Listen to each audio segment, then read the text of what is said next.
하나님의 지혜와 지식의 풍요함이 오늘 이 시간 우리 성도님들 각자에게 충만히 임하기를 간절히 기원합니다. 여러분 골프 방송 보십니까? 저는 골프에 대해서 문외한이라서 골프 영상을 그리 자주 보진 않습니다. 근데 오늘 설교를 준비하기 위해 짤막한 골프 영상을 하나 봤습니다. 골프 영상을 보고 오늘 설교를 계속하도록 하겠습니다. Here's Thomas Dietrich a little bit earlier at the sixth. He's putting for par. He's 4 over par. Now keep watching here, Brett, and see what happens here. This is a concentration issue. A 4 over par late on a Friday issue. That's 3. Oh, no. That's not concentration. That's like, get me out of here. Hold on. Here we go. Oh, yeah. Didn't pay attention to that one. And he finally brushes that one home. So Thomas Dietrich, yikes, on the green at 6. How would you be that?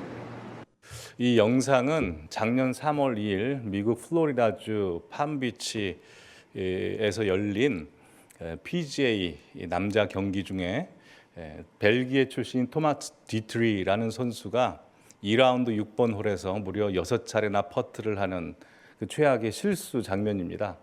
이 실수를 한 토마스 디트리라는 선수는 작년에 무려 세계 랭킹 30위권에 드는 탑 클래스 실력 있는 선수였습니다.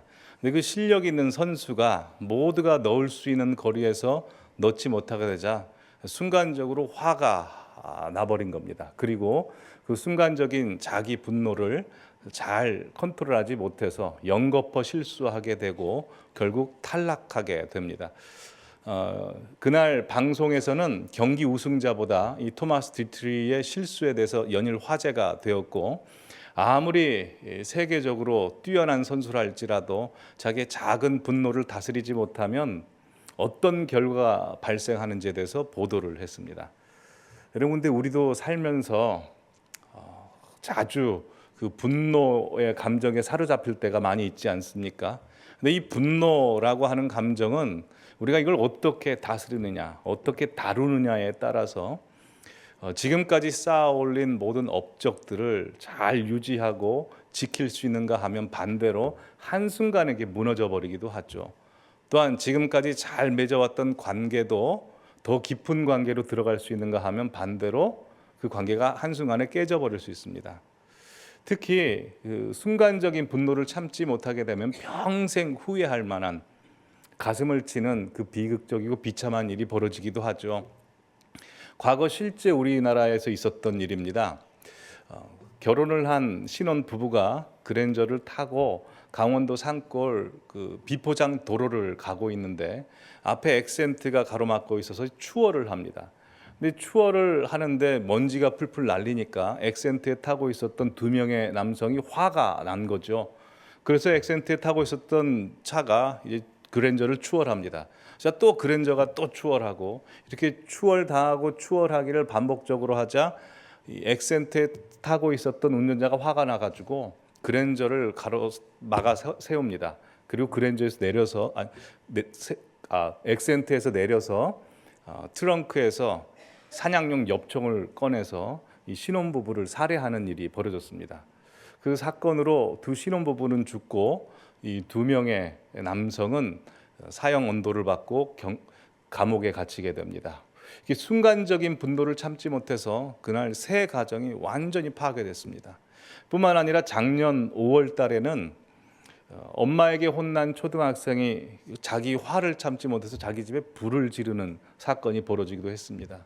근데 이 외에도 우리가 살아가면서 어린아이에서부터 고령이신 어르신들의 얘기까지 자기 화를 참지 못해서 벌어지는 수많은 일들을 우리가 알고 있습니다. 특히 화, 분노, 울분이라고 하는 것은 우리나라 사람들에게 더 취약합니다. 그래서 다른 나라에는 없지만 우리나라에만 있는 병명이 하나 있죠. 화병입니다. 우리나라 화병이 전 세계적으로 얼마나 유명하냐면 미국 정신과에서 이 화병이 그대로 등재되어 있습니다. HWABYUNG 해서 그대로 등재되어 있을 정도로 우리나라 화병이 되게 유명합니다.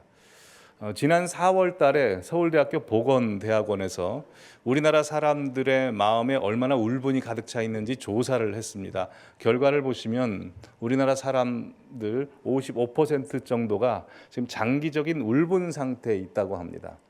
왜냐하면 우리나라 사람들이 생각할 때 우리나라 사회가 불공정하다고 생각하기 때문입니다.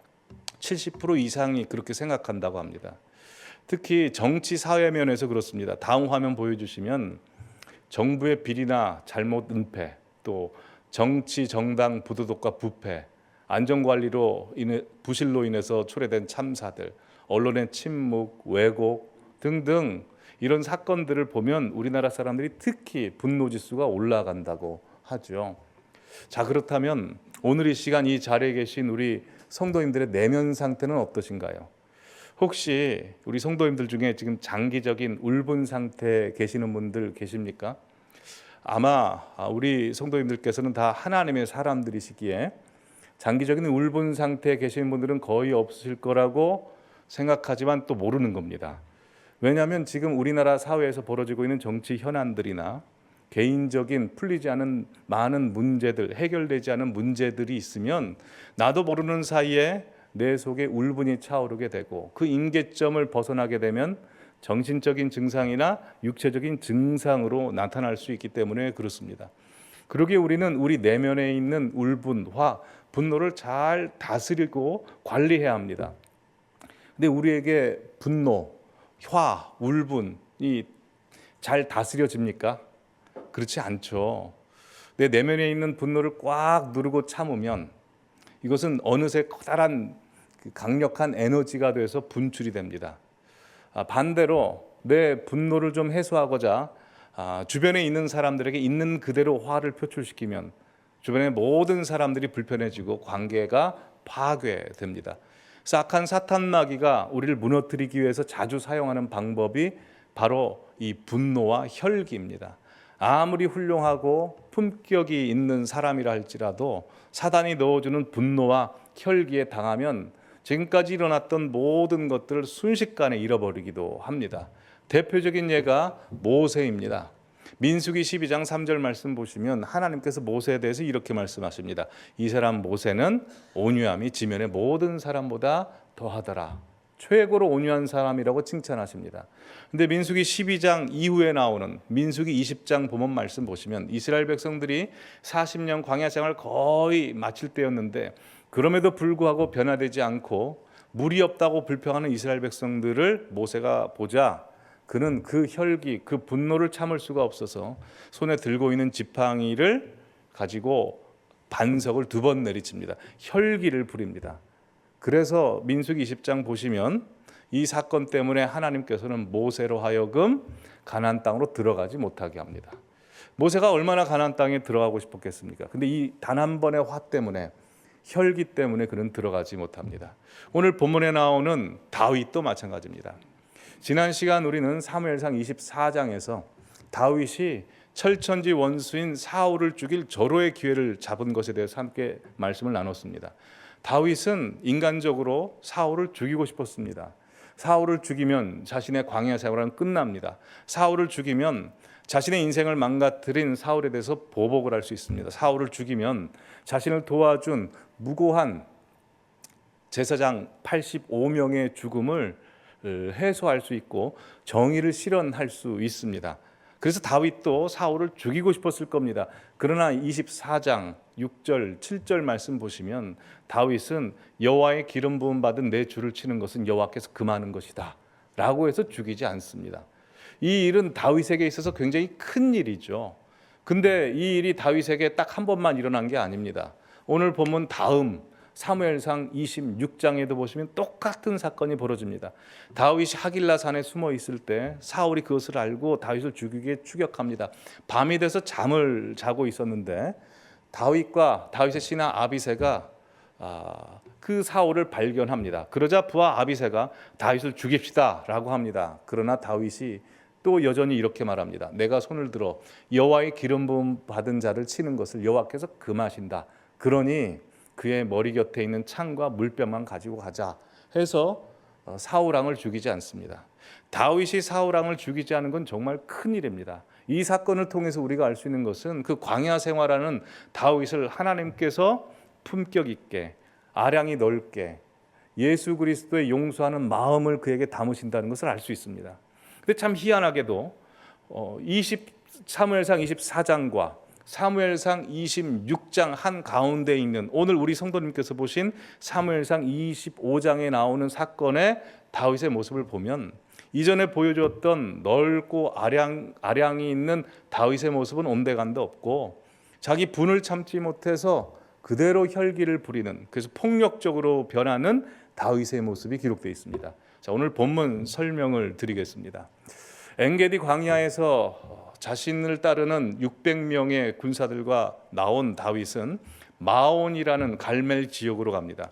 이 마온이라는 갈멜 지역은 사무엘상 15장 12절 보시면 과거에 사울 왕이 아말렉과 싸워 승리하여 그곳에 자신을 위한 기념비를 세운 곳입니다. 그러기에 아무래도 그 마온 지역은 사울 왕을 지지하는 사람들이 많았을 거라고 추측할 수 있습니다.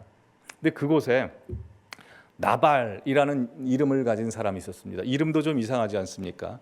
뜻이 어리석다입니다. 근데 그는 부모를 잘 만나서 양도 많고 염소도 많았습니다. 그 나발의 양과 염소를 다윗의 사람들이 이제 지켜주었던 거죠. 근데 때마침 양털 깎는 축제가 있습니다. 당시 양털 깎는 축제가 벌어지면 주변에 있는 이웃들을 모아서 잔치를 배설하고 양식을 나눕니다.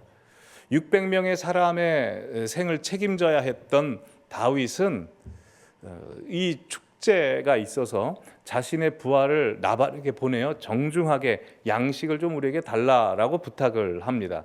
이에 대해서 나발이 이렇게 반응합니다. 10절 11절 함께 읽겠습니다. 나발이 다윗의 사환들에게 대답하여 이르되 다윗은 누구며 이새의 아들은 누구냐?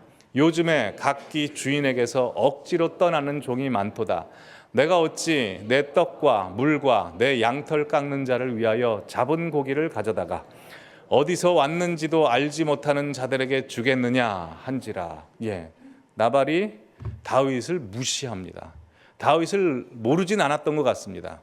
사울 왕에서 도망쳐 나온 것을 알았지만 모른 체 하면서 무시를 하자 이 소식을 들은 다윗이 뚜껑이 열립니다.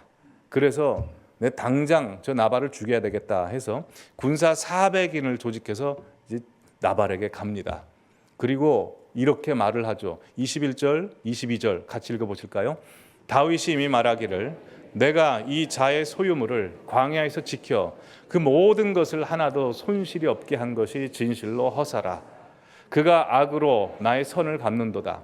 내가 그에게 속한 모든 남자 가운데 한 사람이라도 아침까지 남겨두면 하나님은 다윗에게 벌을 내리시고 또 내리시기를 원하노라 하였더라 라고 해서 자존심이 상한 다윗은 나발을 죽이겠다고 나선 겁니다.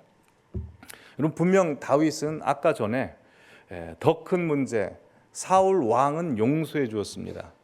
아무리 나발이 경우에 밝은 이야기를 하지 않았다 하더라도 나발의 가문을 멸문지화해야 되겠습니까? 그렇지 않죠. 다윗은 큰 문제는 잘 참고 넘어갔는데 작은 문제에서는 완전히 무너져 버립니다. 여러분, 우리도 그럴 때 있지 않습니까? 직장 상사나 외부 사람들이 나에게 뭐라고 하면 잘 참고 웃어 넘길 수 있습니다.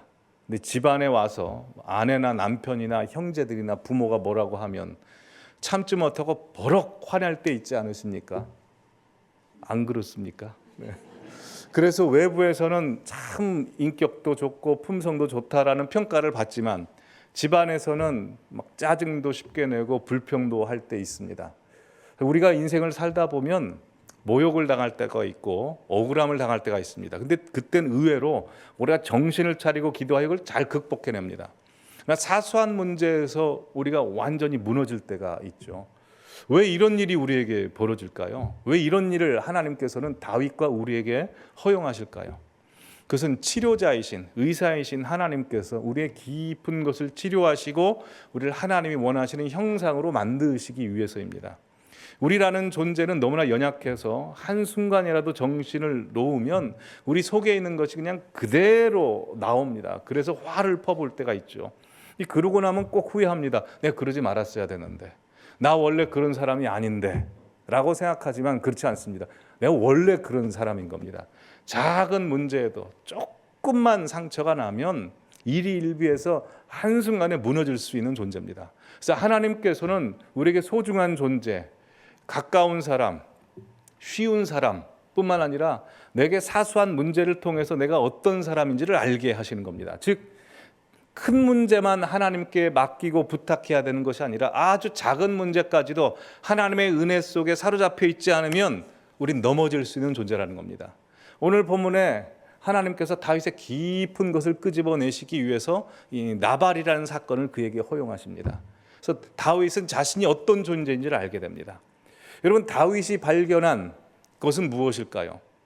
그것은 다윗이란 존재는 아무리 천하의 하나님을 바라고 하나님께 찬양하는 존재라 할지라도 그가 은혜에 사로잡혀 있지 않고 분노에 사로잡혀 있으면 그도 그를 죽이려고 쫓아다니는 사울과 똑같은 사람이 된다는 겁니다. 오늘 본문에 나오는 다윗의 모습은 사울의 모습과 똑같습니다. 자기 마음에 들지 않는다고 자기를 위해서 죽이려고 하는 거죠. 그렇지 않습니까? 사무엘상 24장에 보면 다윗이 사울 왕에게 이렇게 이야기했습니다. 15절에 여호와께서 재판장이 되어 나와 왕 사이에 심판하실 것입니다. 원수 갚는 것은 하나님께 있으니 내가 당신을 용서합니다 라고 말했습니다.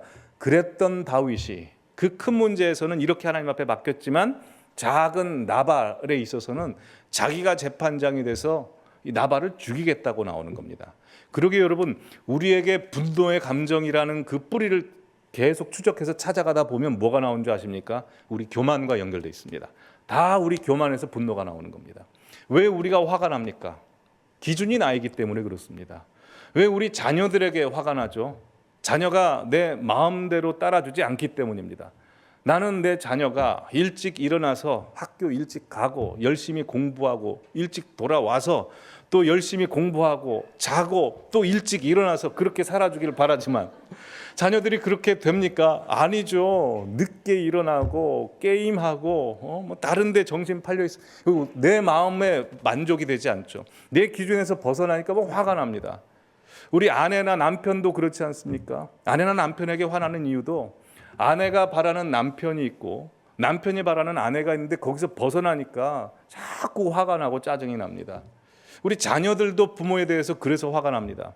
자녀가 원하는 부모상이 있죠. 우리 엄마는 이랬으면 좋겠고 우리 아빠는 이랬으면 좋겠다. 그 마음이 있는데 아빠 엄마가 내 생각대로 말도 안 하고 생각도 안 하고 그렇게 행동도 안 하는 겁니다. 그러니 자녀도 부모에 대해서 화가 나죠. 왜 화납니까? 다 내가 기준이기 때문입니다. 즉 화나는 그 뿌리를 찾아가 보면 다 나입니다. 근데 우리 예수님은 그렇지 않습니다.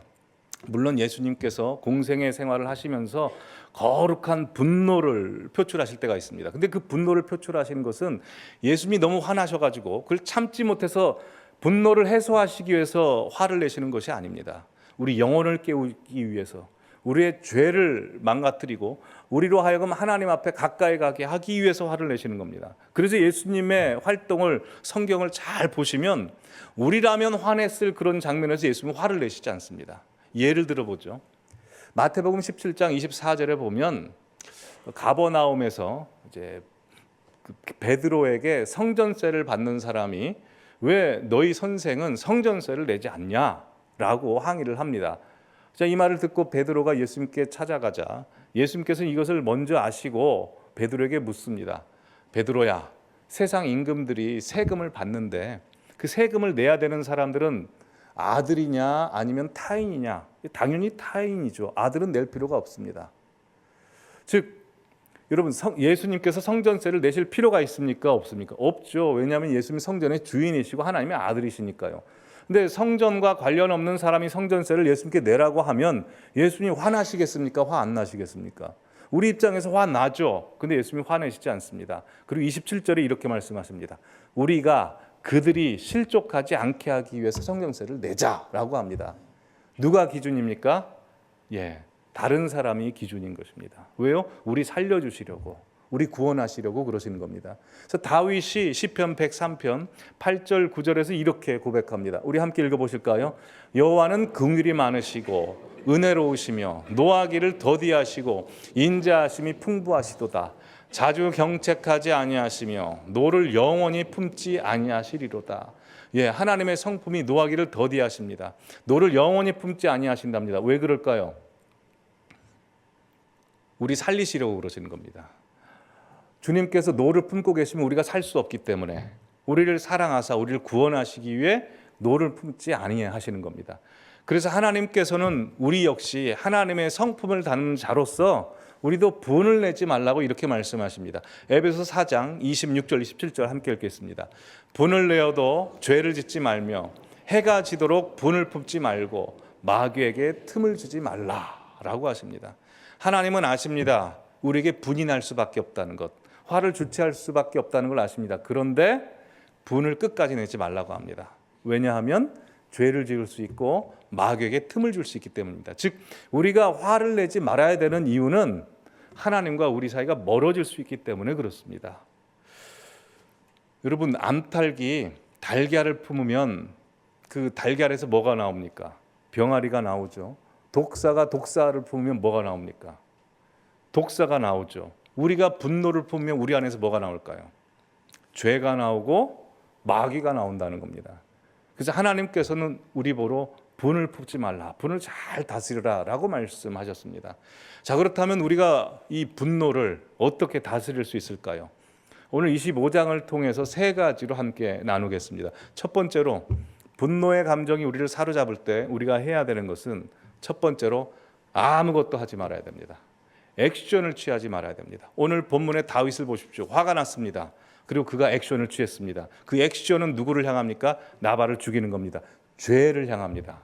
우리가 화가 났을 때 말을 하고 판단을 하고 행동을 하면 거의 100% 죄를 향해서 갈 수 있다는 겁니다. 그러기에 화가 나셨을 때 생각도 중지하시고 뭘 보는 것도 중지하시고 판단하는 것도 스탑하시고 행동하는 것도 스탑하시기 바랍니다.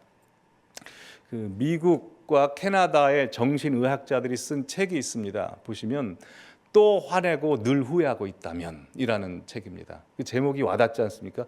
또 화내고 늘 후회하고 있다면. 이 책에 보면 분노의 감정이 우리를 사로잡을 때 우리가 어떻게 분노를 관리하는지 세 가지로 이야기해 줍니다. 보시면 첫 번째, 아무것도 하지 말고 무조건 멈춰라. 두 번째는 그 자리에서 한 발짝만이라도 한번 거리를 두고 피해봐라. 세 번째, 과거의 일을 끌어들이지 마라 라고 합니다. 이걸 보면 남자들에게서 취약한 건 첫 번째인 것 같습니다. 화가 났을 때 모든 액션을 스탑하는 것, 이거 남자들이 좀 힘들어하는 것 같습니다. 근데 여성분들은 이건 좀 잘 하시는 것 같습니다. 두 번째도 우리 여성분들 같은 경우는 그 자리에서 한 발짝 피하시는 것 같습니다. 근데 이 세 번째, 과거의 일을 끌어들이지 마라. 이건 좀 아닌 것 같습니다. 그래서 이제 화를 내는 걸 보면 우리 남성분들 같은 경우 화가 나면 그 화가 난 것에 대해서 그만큼 강도로 화를 내는데 여성분들 같은 경우에는 처음에는 화가 안 난 것 같은데 나중에 1 정도 화를 내야 되는 걸 한 3, 4, 5 막 화가 이만큼 불어납니다. 그래서 우리 남편분들이 아내에 대해서 조심히 하는 게 이것 때문에 조심히 하는 거 아닙니까? 그러기에 우리 남성분들, 여성분들 화가 나셨을 때 모든 것을 스탑, 정지하시기 바랍니다. 정지하면 그때부터 우리의 감정이 추스러질 수 있습니다. 여러분, 피아노 건반을 누르면 처음에는 땡 하고 소리가 나지만 나중에는 그 소리가 데크레센도가 되면서 점점 사라지지 않습니까? 분노의 감정이 치솟아 오를 때는 분노를 가만히 놓으시기 바랍니다. 세네카가 분노의 감정에 대해서 이렇게 이야기했습니다. 누군가 당신을 모욕했을 때 바로 그 자리에서 화를 내는 것은 쉽다. 그러나 화를 내는 순간 당신은 곧바로 후회하게 될 것이다. 상대가 던진 말은 당신의 품격을 깎지 못한다. 그러나 당신이 터뜨린 분노는 스스로를 무너뜨린다. 그러니 아무 말 없이 미소 지어라. 모욕은 침묵 앞에서 힘을 잃는다. 모욕은 침묵 앞에서 힘을 잃습니다. 우리 예수님이 그러시지 않았습니까? 가장 결정적인 십자가 짐을 지고 가셨을 때 수많은 사람들이 조롱하고 희롱하고 침을 뱉었습니다. 근데 예수님께서는 거기에 대해서 한 말씀도 하시지 않고 도살장에 끌려가는 어린 양처럼 침묵으로 일관하셨습니다. 그리고 그 침묵은 우리를 구원해내시는 것입니다. 그러기에 분노의 감정에 사로잡혔을 때 그때 우리는 분노를 우리가 어떻게 할 수 없으니 그냥 가만히 내버려 두시기를 바랍니다. 두 번째로 분노의 감정에 사로잡혔을 때 우리가 해야 되는 것은 우리가 분노해야 할, 화를 내야 될 대상이 누군지를 분명히 정립하시는 것입니다. 오늘 본문에 보시면 다윗이 나발을 죽이러 쫓아갑니다. 근데 그때 당시 나발의 아내였던 지혜로운 아비가일이 막아섭니다. 그리고 이렇게 이야기합니다. 28절 함께 읽어보겠습니다. 주의 여종의 허물을 용서하소서. 여호와께서 반드시 내 주를 위하여 든든한 집을 세우시리니 이는 내 주께서 여호와의 싸움을 싸우시며 내 주의 일생에 내 주에게서 악한 일을 찾을 수 없음이니이다. 아비가일이 다윗에게 이렇게 말합니다. 무슨 말합니까? 하나님 생각하십시오. 당신은 나발과 싸워야 될 대상이 아니라 바로 하나님과 싸워야 될 하나님의 사람입니다. 하나님을 생각나게 하고 다윗의 정체성이 무엇인지를 깨닫게 해줍니다. 또한 나발을 죽였을 때 벌어지는 일이 무엇인지 분명히 후회할 것에 대해서 이야기를 해줍니다. 즉 다윗이 누구와 싸워야 되는지를 분명히 알려주죠. 여러분 우리도 마찬가지입니다. 화날 수 있습니다. 근데 우리가 싸워야 될, 우리가 화를 내야 되고 분노해야 될 대상이 누구인가요? 성경은 분명히 이렇게 말씀해 줍니다. 에베소서 6장 12절 말씀 보시면 우리의 싸움은 혈과 육에 대한 것이 아니요 통치자들과 권세들과 이 어둠의 세상 주관자들과 하늘에 있는 악의 영을 상대함이라. 여기 보시면 통치자들과 권세들과 세상 주관자들이라고 돼 있어서 정치 권력자들이라고 생각할 수 있는데 그렇지 않습니다. 원어를 보시면 다 악한 사탄 마귀를 뜻합니다. 즉 우리가 싸워야 되는 대상은 우리로 하여금 분노를 일으키게 하여 하나님과 거리를 두게 하는 그 모종의 악한 세력들과 싸워야 된다는 겁니다. 즉 하나님과 우리 사이를 벌어놓는 내 죄와 우리가 싸워야 되고 내 자신과도 내가 싸워야 됩니다. 그러게 화가 날 때마다 내가 화내야 될 대상, 내가 대적해야 될 대상이 누구인지를 곰곰이 묵상하시기를 바랍니다. 농구의 황제 마이클 조던 다들 아시죠? 마이클 조던이 현역 시절에 경기에 뛰면 한 3-4명이 막으려고 해도 막을 수가 없었습니다. 그래서 상대팀이 막으려고 했을 때 어떤 방법을 쓰냐면 그의 멘탈을 흐트려 놓으려고 하는 겁니다. 그래서 트래시 토크를 했답니다. 가족들을 특히 욕했답니다. 돌아가신 아버지도 욕을 하고 어머니도 욕을 하고 자녀들, 아내 다 욕을 하는 겁니다. 여러분 사람이 가족 욕을 하면 그 견디지 못하지 않습니까? 근데 이 마이클 조던은 그 모욕적인 언사를 들으면 오히려 경기력이 향상되고 골을 더 많이 넣었답니다. 왜냐하면 마이클 조던은 자기에게 모욕적 언사를 한 사람에게 분을 내고 화풀이를 하는 것이 이기는 것이 아니고 자기의 모욕적 언사를 한 사람을 경기에서 패배자로 만드는 것이 그것이 이기는 것이라는 것을 분명히 알았기 때문이라고 그 책에 기록되어 있습니다. 즉 그는 누구와 싸워야 될지, 누구에게 분노해야 될지를 알고 있었던 겁니다. 여러분 우리도 마찬가지입니다. 우리가 싸워야 될 대상은 악한 사탄 마귀이지 사람이 아닙니다. 우리에게 사람에게 화를 내면 악한 사탄 마귀는 저 멀리서 팔짱을 끼고 우리를 보고 웃고 있을 것입니다. 우리가 싸워야 될 대상을 분명히 하시기 바랍니다. 마지막으로 분노의 감정이 우리를 사로잡을 때 우리가 어떻게 해야 될까요? 우리는 우리 분노의 감정을 우리가 스스로 어떻게 할 수 없으니 하나님의 은혜를 구해야 됩니다. 오늘 본문 보시면 다윗이 결국 나발을 죽이지 않습니다.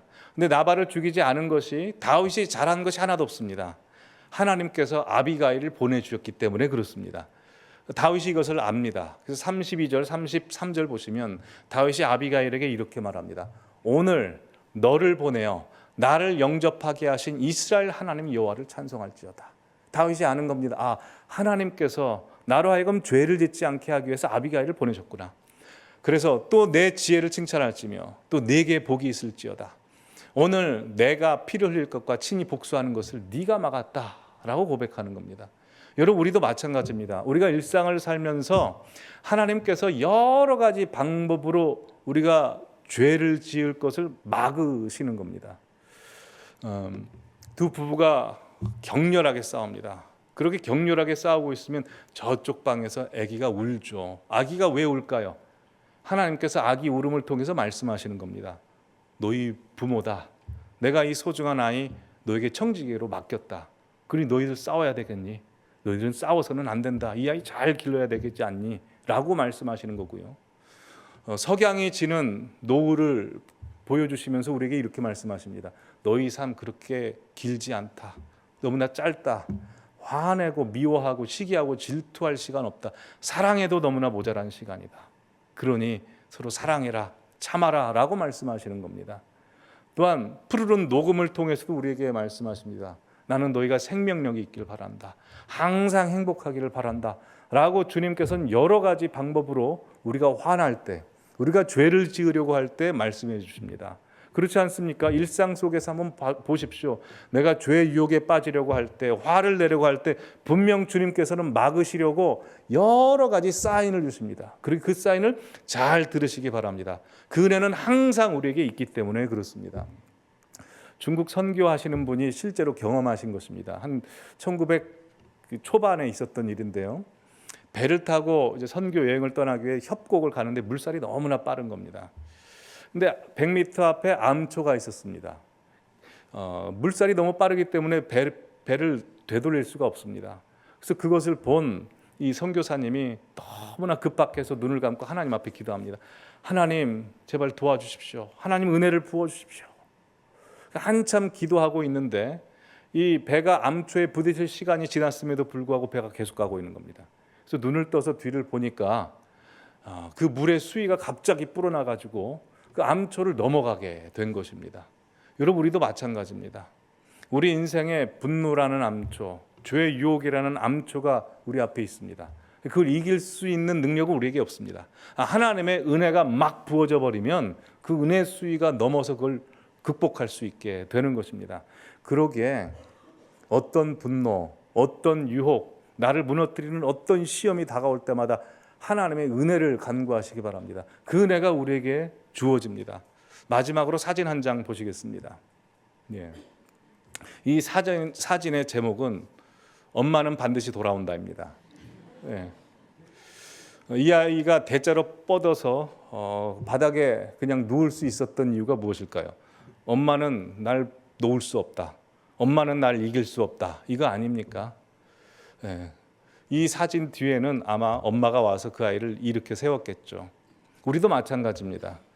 우리 인생에 감당할 수 없는 일들이 있습니다. 시험도 있고 고통도 있습니다. 분노도 있습니다. 그때 우리가 할 수 있는 게 뭘까요?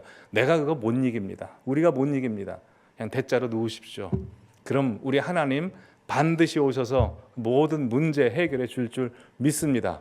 그러게 하나님의 자녀라는 배짱을 가지고 담대하게 사시는 우리 모든 성도님들 되실 줄 믿습니다. 기도하시겠습니다.